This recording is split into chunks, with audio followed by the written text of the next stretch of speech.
Ocala.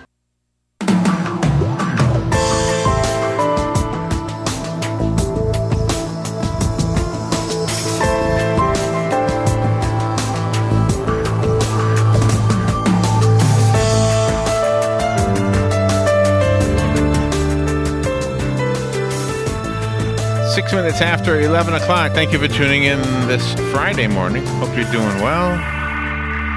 We were talking to one of our publicists, Carmen, and he was telling me about some of the guests that he has sent to us. And a lot of the times, the guests are with the Writers of the Future series that you've heard about so much. And when you think about writers of the future or illustrators of the future, you think, okay, this is somebody who's in their 20s or maybe in their teens even, right? Mm-hmm. Some of them are in their 60s. So the future doesn't have to belong just to the youth. The future can belong to somebody who's had a few decades under their belt, right? Right, exactly. Which is kind of interesting. John Goodwin is on the phone. He's the president of Galaxy Press. He's an author in his own right. He's a member of the Dubai Press Club.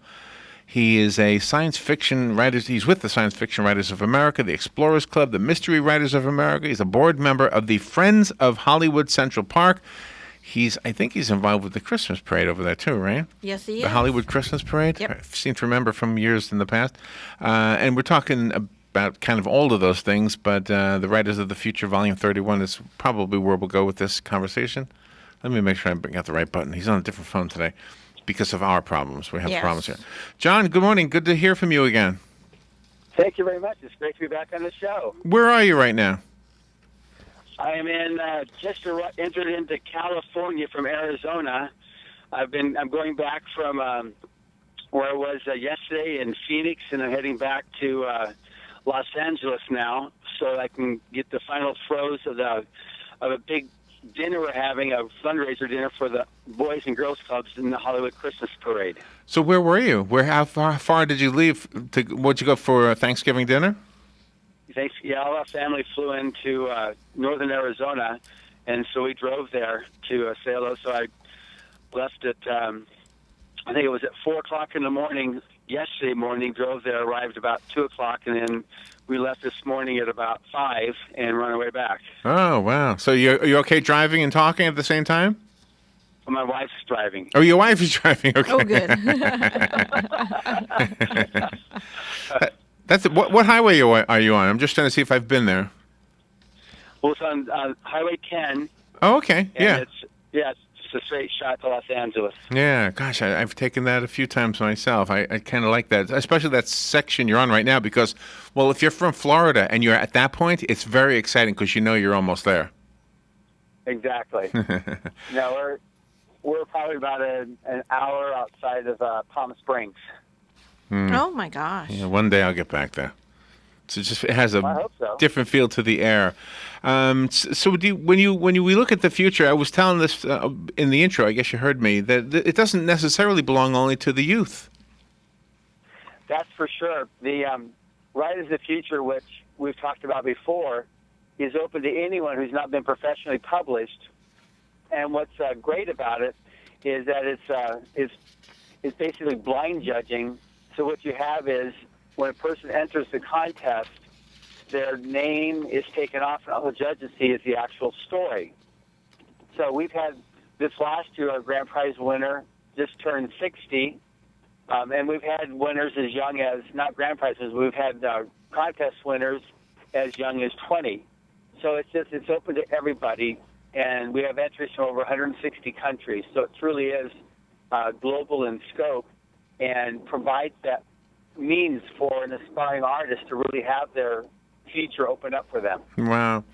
I was remembering, because yesterday being Thanksgiving, when I was a kid, my mom used to take myself and my siblings to the Thanksgiving parade in New York, the Macy's Thanksgiving Day Parade.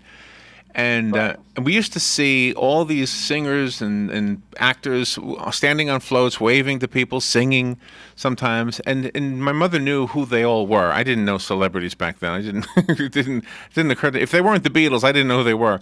So but it was always amazing that all these talented people were in the parade. And does the same thing happen in Hollywood? You have stars who are in the parade? Yes, we've got. The way this parade is a bit different is that we have it's a delayed broadcast, so this is going to be broadcast this year on the CW channel or CW network on the 11th of December, prime time at 8 p.m. But the parade itself this Sunday goes from 4:45 to 6 with a concert on 2 stages in front of on Hollywood Boulevard in front of Hollywood and Highland. And there we have such performers as Taylor Hicks, Daughtry. There's about 5 or 6 different winners of American Idol since this is the final year, so it's a tribute to them. And we've got performers from all the age groups from the teens up to baby boomers, where it's somebody that everybody's going to recognize. And then we have the actual TV actors from some of the CW's top TV shows, and we have Penn and Teller are the grand marshals this year. They're the illusionists. Oh, that is cool. How cool. That is cool. Yeah. I use Penn and Teller a lot lately because somebody will say to me, it's what is it? It's magic or something like that, and I'll say no, it's not magic unless Penn and Teller say it's magic. Exactly. Or something like that. You also are working with the Marine Corps and Toys for Tots.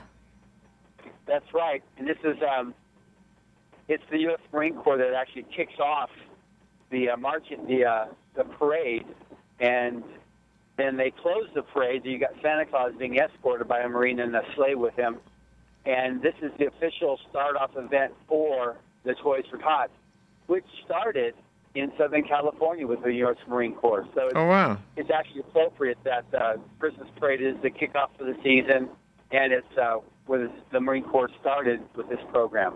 How did you become the guy to go to? How did you become the Hollywood Christmas parade guy? How did that happen? There was a meeting I didn't attend, and they said, "Okay, good, I vote for John." And there's no way to say no. No. Okay. You're What really happened is I kept on going around saying that I'm the parade guy. I'm the greatest. I'm the biggest cheerleader for the parade. And they said, we can't have you keep on saying that. So it worked out. They gave me a position. You're really amazing with the Hollywood Christmas Parade because you're taking the bad image of Hollywood and you're making it into an entire family event. That's exactly the plan on this thing here. And we're also getting all of Hollywood. The idea is to make it Hollywood's Christmas parade. And so we have upwards of 800 volunteers we pull together from over 30 different businesses and activities, churches, clubs, organizations.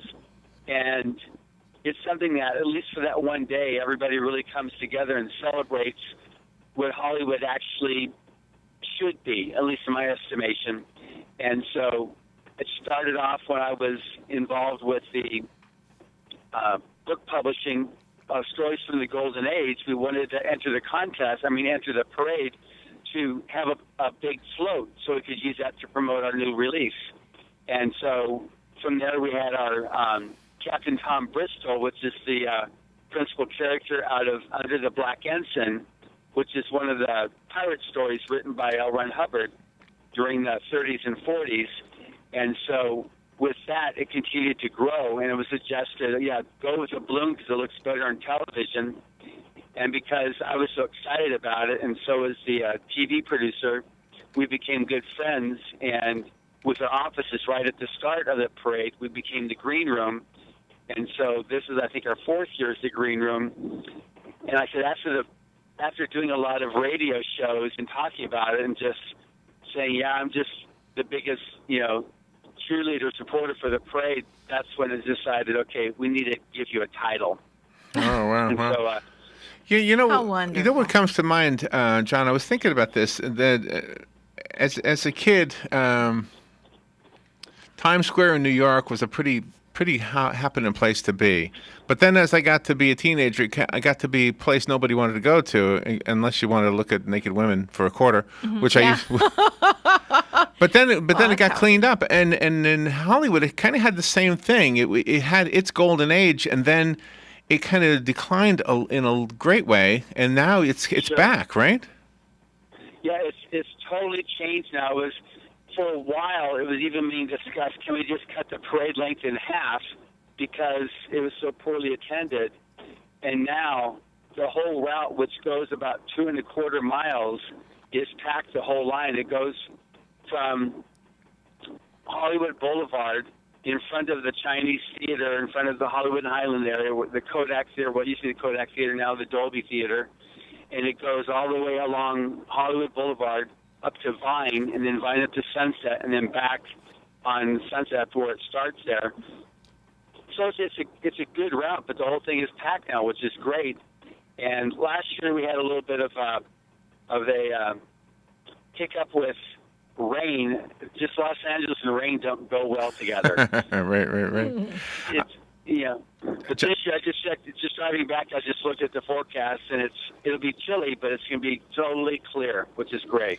Wow. The Hollywood Christmas Parade is this Sunday, and we get to watch it when again? When do we see it? It's going to be on the CW channel on the 11th, which is a Friday. Okay. December 11th at 8 p.m. So it's prime time on the CW, and then the following week it'll be on the Hallmark movie channel. Okay. And then Oh, it's also nice. on the Armed Forces Network. Wow. John Goodwin is on the phone with us. Don't go away, John, because we just did take a little break, and we'll be right back. We're talking about the Hollywood Christmas Parade and, of course, the Writers of the Future Volume 31 and everything else. We'll be right back.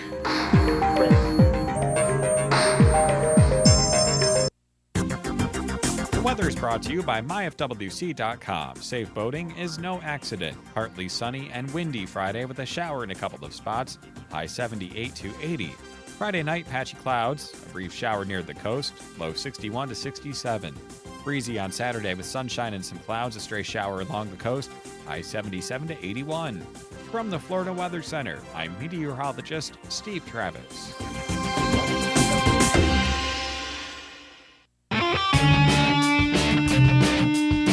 Are you in need of custom screen printing, embroidery, or promotional items? Then look no further and come visit the brand new Legacy Team Sales. LTS is conveniently located off 17th Street next to Armstrong Homes in beautiful Ocala. We offer the best prices and highest quality products for your company, team, school, or nonprofit. Whether looking for screen printed shirts, embroidered polos, or travel team uniforms, you'll be sure to find it at Legacy Team Sales. Come visit our new 27,000 square foot facility. Our friendly and knowledgeable sales staff will assist you in every part of your custom purchase. LTS carries the hottest brands in the industry like Under Armour, Russell, Mizuno, Asics, Badger Sports, Gildan, Pacific, Ogio, and many more. At LTS, screen printing embroidery is done in-house and we guarantee customer satisfaction. Stop by, give us a call, or check us out on the web at shoplts.com. Remember the name, LTS.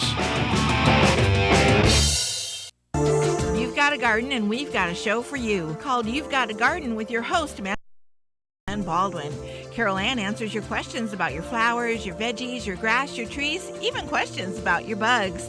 And she's only on WOCA, so don't miss Carol Ann Baldwin and You've Got a Garden each Tuesday from 9 a.m. to 10 a.m. right here on WOCA The Source.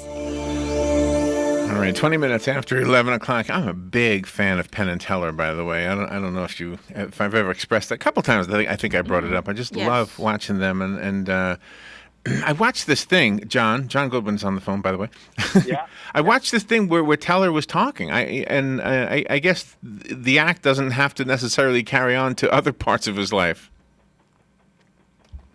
Do you know what I'm talking about? Teller? Did I say it right? Yeah, totally. Yes, it's. I've not seen him perform live. I've just seen him on actually on the internet when I've looked at getting more like what his different acts are and what they do, and they're just. I mean, for me, it's they just got an amazing show. They're the rapport with the audience, and they appeal also to just a huge range of audience as well. Yeah. Are you the one responsible for picking the Grand Marshal? How does that happen? No, that was done by David McKenzie. He's the one that owns Associated Television. Okay. And he produces the Magic Show, which is something that he produces every year. So he's very familiar with lots of different magicians. So this year he got them. Last year our Grand Marshal was Stevie Wonder. The year before was Buzz Aldrin. So No, that is cool. cut around and get a good cross. So where is your heart of hearts with the whole showbiz thing? Is it in the writing? Is it in the producing? Is it in the acting or the music?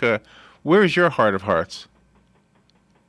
Believe it or not, it's not that aspect of Hollywood. It's in what Hollywood represents, and it within the parade itself, it provides even if it's just for a day, something for all the community within Hollywood and Los Angeles as well. It provides access to some really big names and a great time for all ages and all ethnics and for all income brackets.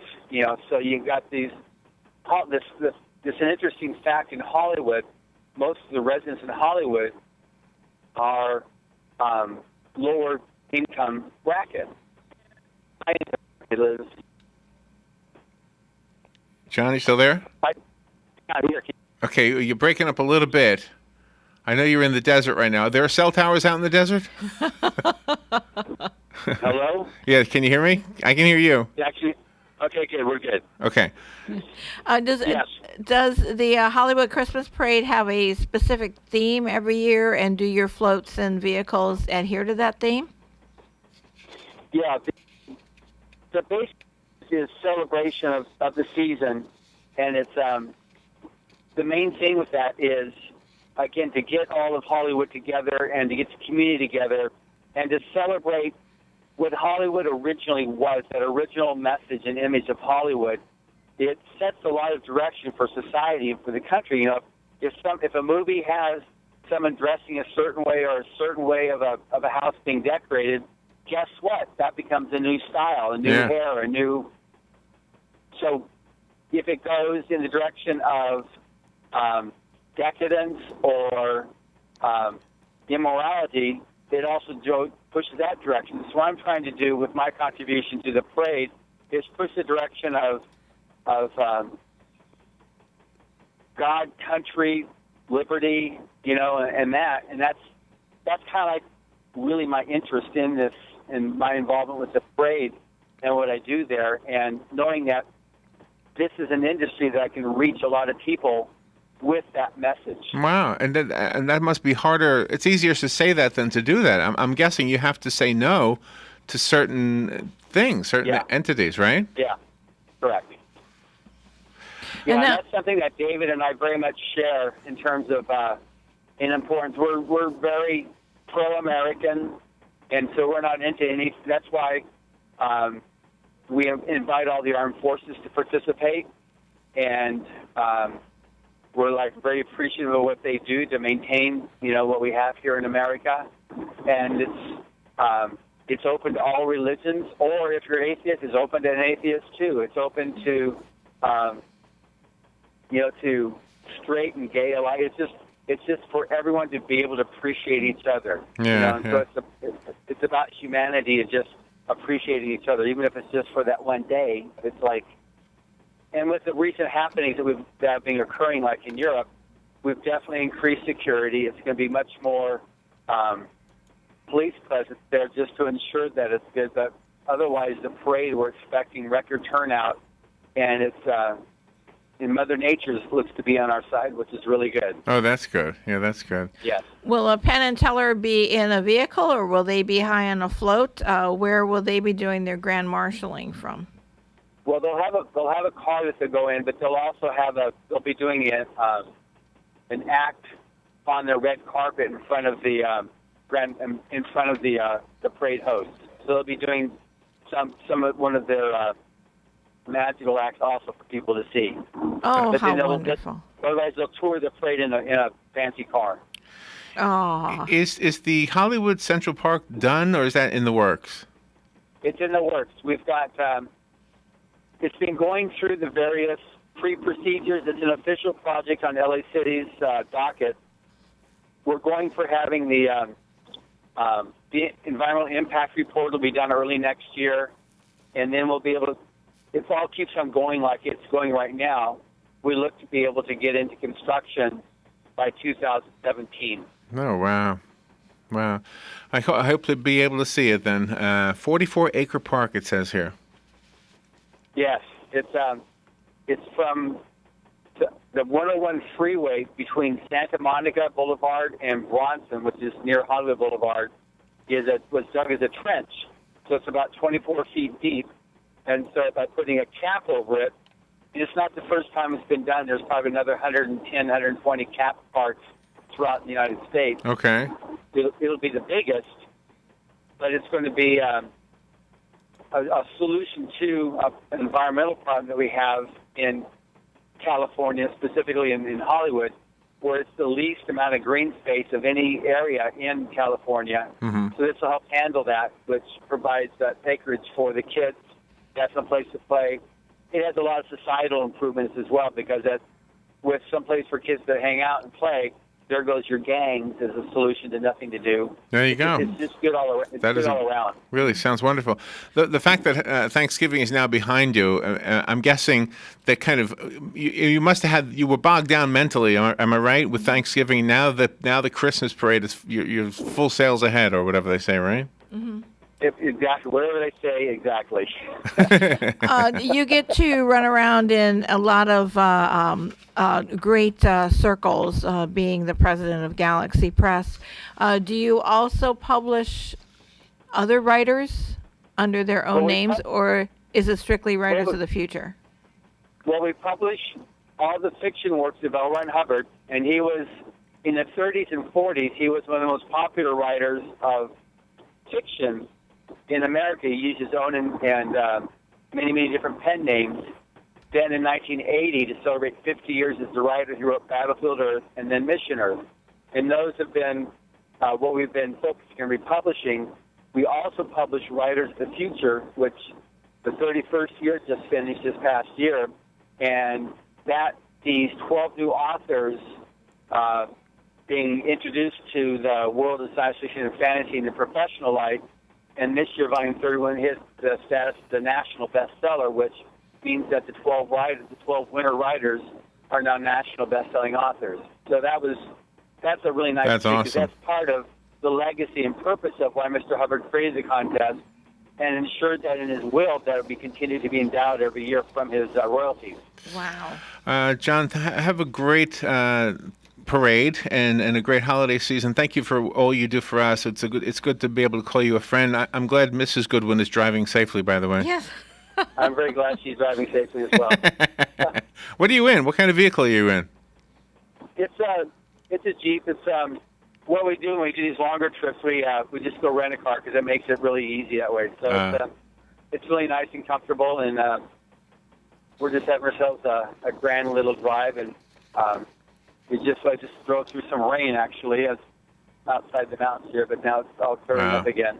Oh. John, thank you for being on. The websites that we give out are, let's see, goldenagetheater.com, writersofthefuture.com. Any other websites we should give out? Well, we got it's galaxypress.com is where you can check out all these great books, both Writers of the Future and Golden Age Stories, and then writersofthefuture.com, as you mentioned. And if anybody ever happens to come over to Hollywood, we do have the theater, as you're mentioning, and that also can be found on the Galaxy Press. But the main thing and we do have right now, for anybody's listening, we have a special, our 35% off on anybody buying anything right now, so that's what I recommend too. John, thank you so much. Have a great holiday. We'll be right back. Radio. I'm Lillian Wu. A tribute to the victims of the attacks 2 weeks ago in Paris. Some of those hurt showing up in wheelchairs and on stretchers, while in neighboring Belgium, first full day since the alert level was lowered in Brussels from 4 to 3. What that means is that an attack is possible and probable, not serious and imminent. So very much an attack still out there. The threat still exists. Fox's Benjamin Hall, there are still suspects from the Paris attack.